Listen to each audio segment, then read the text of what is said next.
আজকের গুরুত্বপূর্ণ জাতীয় এবং আঞ্চলিক সংবাদে সবাইকে জানাই স্বাগতম। আজকের সন্ধ্যার বিশেষ খবর হলো, রাজনৈতিক স্বার্থে এনআরসির নবায়ন কোনো সরকারই চায় না, বিস্ফোরক মন্তব্য করলেন সুপ্রিম কোর্টের প্রাক্তন প্রধান বিচারপতি রঞ্জন গগৈ। 2024 পর্যন্ত মিলবে প্রধানমন্ত্রী আবাস যোজনা, মোদি মন্ত্রিসভার অনুমোদন। বায়োমেট্রিক তথ্যে তালার জন্য সরকারি সুবিধা হারানো নয়, লোকসভায় জানালেন স্বরাষ্ট্র প্রতিমন্ত্রী নিত্যানন্দ। যানবাহন আইন অমান্যকারীদের বিরুদ্ধে অভিযান করিমগঞ্জে। বরাকের বাঙালিদের অধিকার কেড়ে নেওয়ার চক্রান্ত চলছে, বললেন তপোধীর ভট্টাচার্য। করিমগঞ্জ বইমেলায় অনন্য নিশীথ বইয়ের উন্মোচন। আসাম মিজোরাম সীমা সমস্যার সুরাহা শীঘ্রই, সুস্মিতাকে আশ্বাস স্বরাষ্ট্রমন্ত্রী অমিত শাহের। দাবি পূরণে কৃষকদের পাশে থাকবে কংগ্রেস, দলীয় বৈঠকে আশ্বাস সোনিয়া গান্ধীর। কাছাড় জেলা আইনি পরিষেবা কর্তৃপক্ষের উদ্যোগে আগামী 11 ডিসেম্বর শিলচর জেলা আদালত ক্যাম্পাসে লোক আদালত অনুষ্ঠিত হবে। শনিবার শিলচরে লোক আদালত। বরাক উপত্যকায় সাম্প্রতিককালে যেসব ঘটনা ঘটছে, এ ব্যাপারে আকসা গভীর উদ্বেগ প্রকাশ করেছে। বরাকে ভাষা আইন লঙ্ঘন, মুখ্যমন্ত্রীকে স্মারকপত্র উদ্বিগ্ন আকসার। বিদ্যুৎ বিল 2021 বাতিলের দাবিতে রাজ্য জুড়ে বিক্ষোভ, 1 ফেব্রুয়ারি দেশব্যাপী বিদ্যুৎ ধর্মঘটের ডাক। এবং সর্বশেষ খবরটি হলো, বাংলায় কাজ করতে গেলে জানতে হবে বাংলা ভাষা, স্পষ্ট বলে দিলেন মুখ্যমন্ত্রী মমতা বন্দ্যোপাধ্যায়। দর্শক, এতক্ষণ শুনছিলেন সংবাদ শিরোনাম, এখন শুনুন সংবাদের বিস্তারিত। দেশের প্রাক্তন প্রধান বিচারপতি এবং বর্তমান রাজ্যসভা সাংসদ রঞ্জন গগৈ বুধবার তার আত্মজীবনীমূলক গ্রন্থ জাস্টিস ফর দ্য জাজের উদ্বোধন করেন সুপ্রিম কোর্টেরই প্রাক্তন প্রধান বিচারপতি অরবিন্দ শারদ বুবদে। দিল্লির নেহেরু মেমোরিয়াল মিউজিয়াম এবং লাইব্রেরির প্রেক্ষাগৃহে এক গাম্ভীর্যপূর্ণ অনুষ্ঠানে বইটির উদ্বোধন হয়। রূপা পাবলিকেশনের প্রকাশ করা এই আত্মজীবনীর বিষয়বস্তুটি নিয়ে অনুষ্ঠানে ইন্ডিয়া টুডের নিউজ ডিরেক্টর রাহুল কানওয়ালের সঙ্গে এক আলাপচারিতায় রঞ্জন গগৈ বেশ বিস্ফোরক মন্তব্য করেন।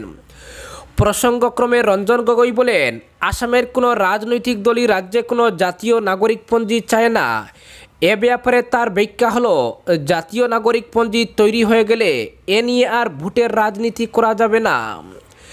এই প্রসঙ্গে তার অভিজ্ঞতা হলো, সুপ্রিম কোর্টের তত্ত্বাবধানে যখন জাতীয় নাগরিকপঞ্জি তৈরি হচ্ছিল, তখন তাতে বাধা দেন পূর্বতন মুখ্যমন্ত্রী তরুণ গগৈ। রঞ্জনের অভিযোগ, প্রাক্তন মুখ্যমন্ত্রীর এই হস্তক্ষেপ তার কাছে অনাকাঙ্ক্ষিত ছিল, ফলে কোনো চাপের কাছে নথি স্বীকার না করেই তিনি জাতীয় নাগরিকপঞ্জি নবায়নের কাজ চালিয়ে যান। এই প্রসঙ্গে প্রাক্তন প্রধান বিচারপতির বক্তব্য হলো, পেনশন সংক্রান্ত একটি বিশেষ মামলায় সুবিধা পাওয়ার জন্য প্রয়াত মুখ্যমন্ত্রী গগৈ তার মার সঙ্গে সাক্ষাৎ করে ফেভারও চেয়েছিলেন, কিন্তু এই বিষয়টি তিনি তখন জানতেন না। অন্যদিকে প্রধান বিচারপতি হিসেবে অবসর গ্রহণের পর রাজ্যসভায় নিজের মনোনয়ন সম্পর্কে রঞ্জন গগৈ নিজের প্রতিক্রিয়া ব্যক্ত করে বলেন, বিষয়টি নিয়ে বিভিন্ন মহলে সমালোচনার ঝড় বইলেও তার এ ব্যাপারে কোনো অপরাধবোধ নেই, কারণ রাজ্যসভার একজন মনোনীত সদস্য হিসেবে তিনি সরকারের পক্ষে বা বিপক্ষে মতামত তুলে ধরতে পারেন, তাই অপরাধবোধের প্রশ্নই ওঠে না। পাশাপাশি প্রধান বিচারপতি থাকার সময় তার নিজের কার্যকালে তার বিরুদ্ধে যে যৌন কেলেঙ্কারির অভিযোগ উঠেছিল, সেই বিষয়টি নিয়েও তিনি খোলাখুলি মত ব্যক্ত করেন।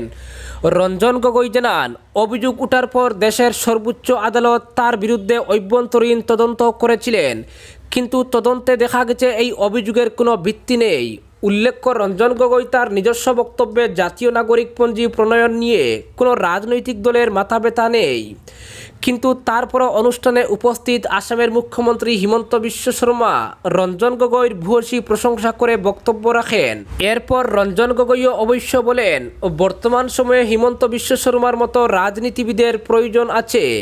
পরে রসিকতা করে তিনি বলেন, রাজনীতিবিদ না হলে হিমন্ত বিশ্ব শর্মা খুব ভালো আইনজীবী হতে পারতেন। অপরদিকে 24 পর্যন্ত মিলবে প্রধানমন্ত্রী আবাস যোজনা, মোদি মন্ত্রিসভার অনুমোদন। আগামী লোকসভা নির্বাচনের কথা মাথায় রেখে প্রধানমন্ত্রী আবাস যোজনার সময়সীমা আরও 3 বছর বাড়ালো কেন্দ্রের মোদি সরকার। অর্থাৎ 2024 সাল পর্যন্ত এই প্রকল্পের সুবিধে পাবেন গ্রামীণ জনগণ। বুধবার প্রধানমন্ত্রী নরেন্দ্র মোদীর নেতৃত্বে অনুষ্ঠিত মন্ত্রিসভার বৈঠকে এই বড় সিদ্ধান্তটি নেওয়া হয়েছে। তিনি জানিয়েছেন, সরকার প্রধানমন্ত্রী গ্রামীণ আবাস যোজনার অধীনে 2.95 কোটি পাকা বাড়ি বণ্টনের লক্ষ্য রেখেছে। এর মধ্যে নভেম্বর 2021 পর্যন্ত 1.65 কোটি পাকা বাড়ি তৈরি করে বণ্টন করা হয়েছে। এদের পাকা বাড়ি তৈরির অর্থ দিয়ে দেওয়া হয়েছে। বাকি থাকা পরিবারগুলিও যাতে নিজেদের পাকা বাড়ি তৈরি করতে পারে তার জন্য প্রধানমন্ত্রী গ্রামীণ আবাস যোজনাকে 2024 পর্যন্ত সম্প্রসারণের প্রস্তাবে অনুমোদন দেওয়া হয়েছে। অনুরাগ ঠাকুর এদিন আরও জানিয়েছেন, মার্চ 2021 পর্যন্ত প্রধানমন্ত্রী গ্রামীণ গৃহ যোজনার উপর 1.97 লক্ষ কোটি টাকা খরচ হয়েছে। এর মধ্যে থেকে কেন্দ্র সরকার 1,44,162 কোটি টাকা খরচ করেছে। বাকি টাকা পাকা বাড়ি তৈরি করার জন্য 2,17,257 কোটি টাকার মঞ্জুরি দিয়ে দেওয়া হয়েছে, যাতে 2024 পর্যন্ত বাকি পরিবারগুলিকে পাকা বাড়ি তৈরি করে দেওয়া যেতে পারে। এর মধ্যে কেন্দ্র সরকারের মোট খরচ 1,43,782 কোটি টাকা হবে। আর এর মধ্যে থেকে নাবার্ডের লোনের সুদ দেওয়ার জন্য 18,678 কোটি টাকা সামিল রয়েছে। শুধু তাই নয়, এই পরিকল্পনার পাশাপাশি পাহাড়ি রাজ্যগুলোকে 90% আর 10% ভিত্তিতে পেমেন্ট করা হয়। অপরদিকে বাকি কেন্দ্র আর রাজ্যগুলিকে 60% এবং 40% অনুপাতে অর্থ দেওয়া হয়। কেন্দ্রশাসিত অঞ্চলগুলিতে এর উপর 100% অর্থ ব্যয় করা হয়। শৌচালয় তৈরির জন্য স্বচ্ছ ভারত গ্রামীণ মিশনের অধীনে 12,000 টাকা দেওয়া হয়, বাড়ি তৈরির থেকে আলাদা। এছাড়া মনরেগার তরফে 90 দিনের বেতন দেওয়া হয়, কিন্তু পাহাড়ি রাজ্যগুলিতে 95 দিনের বেতন দেওয়া হয়। অনুরাগ ঠাকুর আরও বলেন, এই পরিকল্পনায় প্রত্যেক পরিবারের জন্য পাকা বাড়ি, পানীয় জল, বিদ্যুৎ আর শৌচালয় দেওয়ার সংকল্প সম্পূর্ণ হয়।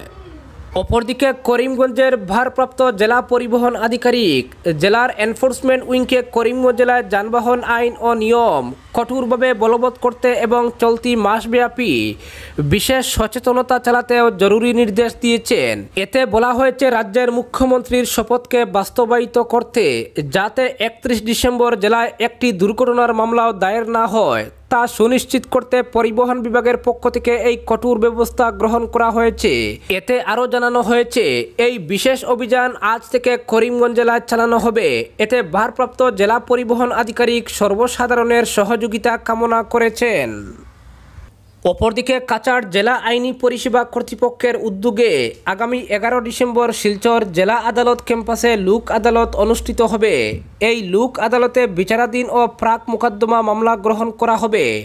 এতে সংশ্লিষ্ট মামলার উভয় পক্ষ যারা সমন পেয়েছেন তাদের অংশ নিতে এবং লোক আদালতে মামলা আপোষ করার ইচ্ছা থাকা ব্যক্তিদের এর সুযোগ নেওয়ার জন্য অনুরোধ করা হয়েছে শিলচরের লিগ্যাল সার্ভিসেস অথরিটি থেকে। অপরদিকে বরাক উপত্যকায় সাম্প্রতিককালে যেসব ঘটনা ঘটছে এ ব্যাপারে আকসা গভীর উদ্বেগ প্রকাশ করেছে। বুধবার আকসা সাম্প্রতিক ঘটনাবলীর পরিপ্রেক্ষিতে মুখ্যমন্ত্রীর উদ্দেশ্যে স্মারকপত্র প্রেরণ করেছে। এদিন আকসার প্রতিনিধি দল কাছাড়ের অতিরিক্ত জেলাশাসক সাধন সরকারের হাতে মুখ্যমন্ত্রীর উদ্দেশ্যে স্মারকপত্র তুলে দেন। স্মারকপত্রে উল্লেখ করা হয়েছে, বরাকে 1961 সালের 19 মের আন্দোলনের ফলশ্রুতিতে সংশোধিত ভাষা আইনে বাংলার যে অধিকার প্রতিষ্ঠিত হয়েছিল সেটি লঙ্ঘনের একের পর এক ঘটনা ঘটছে। বিশেষ করে বিধায়ক পরমানন্দ রাজবংশী শিলচরে এক সরকারি কর্মসূচিতে অংশ নেওয়ার পর প্রকাশ্যে এমন কিছু কথা বলেছিলেন যাতে এখানে ভাষা আইন খর্ব করার বহিঃপ্রকাশ ঘটে। বিভিন্ন সরকারি হোর্ডিংয়ে অকারণে অসমীয়া ভাষার প্রদর্শন সচেতন মহল কোনো অবস্থায় মেনে নিতে পারছে না।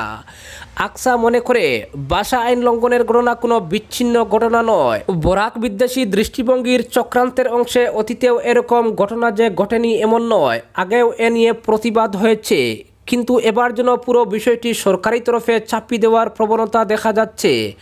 সরকার শাক দিয়ে মাছ ডাকার কৌশল প্রয়োগ করে বরাকে বাংলা ভাষার অধিকার কেড়ে নিতে পারবে না। যেভাবে অতীতে রক্তের বিনিময়ে বরাকে বাংলা প্রতিষ্ঠিত হয়েছিল সেভাবে আজও আকসাসহ বরাকের জনগণ নিজেদের জীবন বলিদান দিতে প্রস্তুত। যথাসময়ে এর প্রমাণ মিলবে। বাংলা ভাষিক জনগোষ্ঠীর মধ্যে হিন্দু মুসলিম বিভাজন রেখা টেনে আনার বিষয়টিও দুর্ভাগ্যজনক। এই বিষয়টিও আকসা স্পষ্টভাবে জানিয়ে দিচ্ছে। এই অবস্থার পরিপ্রেক্ষিতে আকসা দাবি জানাচ্ছে বরাকে ভাষা আইন অক্ষরে অক্ষরে কঠোরভাবে বলবৎ করতে হবে। অপরদিকে বিদ্যুৎ কর্মচারী ও ইঞ্জিনিয়ারদের জাতীয় সমন্বয়রক্ষী সমিতির আহ্বানে বিদ্যুৎ সংশোধনী বিল 2021 বাতিলের দাবিতে দেশ জুড়ে চলা প্রতিবাদী বিক্ষোভের প্রভাব পরিলক্ষিত হয়েছে আসামেও। Coordination committee of electricity employees engineers and পেনশনার্সের তরফেও আসামের সব বিদ্যুৎ খণ্ডের কার্যালয়গুলির সামনে সকাল থেকে শুরু হয় এই প্রতিবাদী বিক্ষোভ। প্রতিবাদ প্রদর্শন করা হয় রাজ্যের মুখ্য কার্যালয় গুয়াহাটিস্থিত বিজুলি ভবন সহ রাজ্যের প্রতিটি চক্র সংমণ্ডল ও প্রকল্প কার্যালয়ের সামনে। উল্লেখ্য, জনসাধারণের অসুবিধার কথা লক্ষ্য করে ওই সময় বিদ্যুৎ যোগান অব্যাহত রেখে বাদবাকি যাবতীয় প্রশাসনিক কাজকর্ম স্তব্ধ করে দেন বিক্ষোভকারীরা। বরাক উপত্যকার 4 শহর শিলচর, করিমগঞ্জ, বদরপুর ও হাইলাকান্দিতেও বিক্ষোভ কর্মসূচি সফল করা হয়।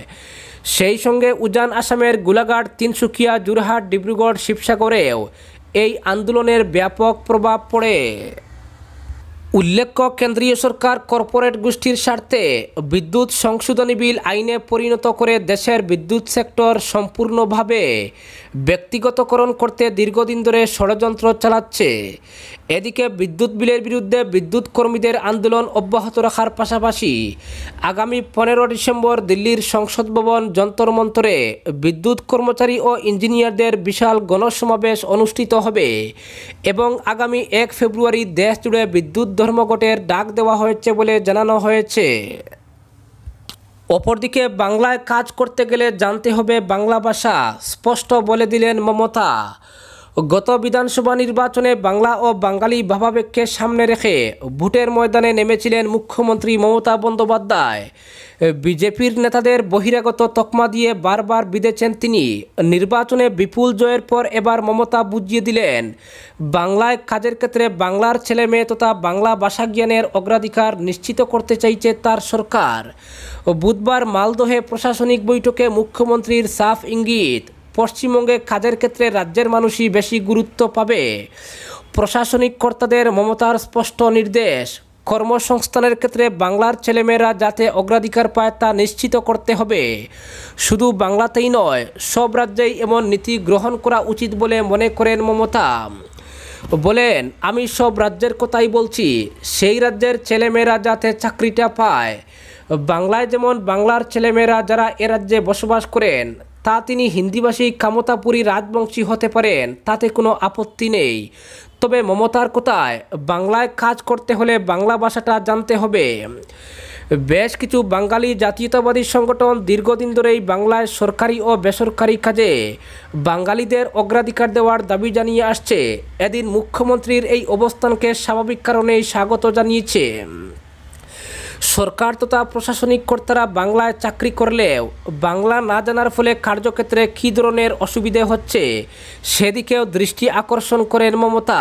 তার সাফ বক্তব্য, বাংলায় কাজ করতে হলে বাংলা ভাষাটা যেমন জানতে হবে তেমনি ঠিকানাটাও হতে হবে বাংলায়। মমতা বলেন, কেউ পরীক্ষায় ভালো নম্বর পাওয়ার সুবাদে সরকারের ভালো পদে চাকরি করছেন, অথচ বাংলা ভাষাটা ভালো না জানার জন্যই খুবই অসুবিধা হচ্ছে। সাধারণ মানুষ এসডিও, বিডিও বা প্রশাসনিক কর্তাদের কাছে গিয়ে যখন বাংলায় কথা বলছেন তখন দেখা যাচ্ছে কর্তারা সেটা বুঝছেনই না, বাংলায় চিঠিপত্র তারা পড়তে পারেন না, ফলে সমস্যা হচ্ছে। তাই বাংলায় কাজ করতে গেলে বাংলা জানা জরুরি বলে জানিয়ে দেন মমতা বন্দ্যোপাধ্যায়। আজকের বিশেষ সংবাদ এখানেই সমাপ্ত।